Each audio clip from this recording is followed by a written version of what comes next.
These latest headlines from ABC15 are sponsored by Lerner and Rowe Injury Attorneys. One call, that's all. I'm Jane Caffrey with your top stories from ABC15 Arizona. MCSO deputies are on the scene of what they're calling a large drug bust. Officials say this massive operation is believed to have shipped products across the country. This is happening near 40th Street and McDowell in Phoenix. MCSO officials tell us one person with a warrant was arrested. Our team is there on the scene working to learn more about what happened. Multiple lanes back open after a crash involving a cement truck at the 101 near Camelback. Officials say the truck rolled over, shutting down multiple southbound lanes. Crews quickly worked to clean up the debris and get those lanes back open. No injuries have been reported. What led to the crash is under investigation. A hiker was rescued off South Mountain after experiencing heat-related issues. Officials say a man fell at the Desert Classic Trail around 9:40 this morning.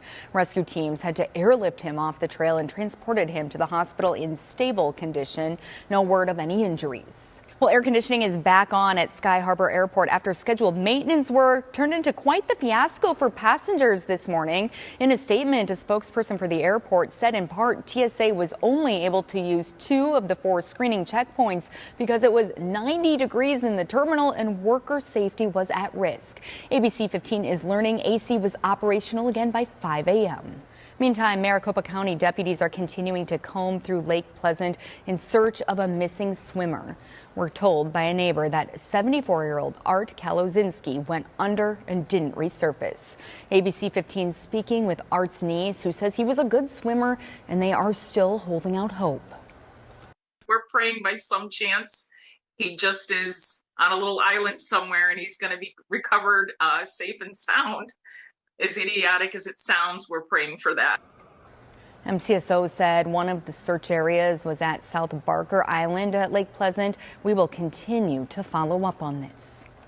Keeping our county jails safer. ABC15 now learning Maricopa County jails will be getting new X-ray body scanners. It's a follow-up to multiple reports from our ABC15 investigators of inmates smuggling drugs and other contraband inside.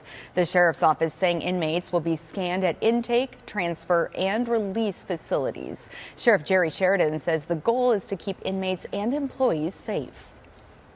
One of the main things that we're going to focus on during my administration is to get the drugs out of the jails because they cause problems among the inmates.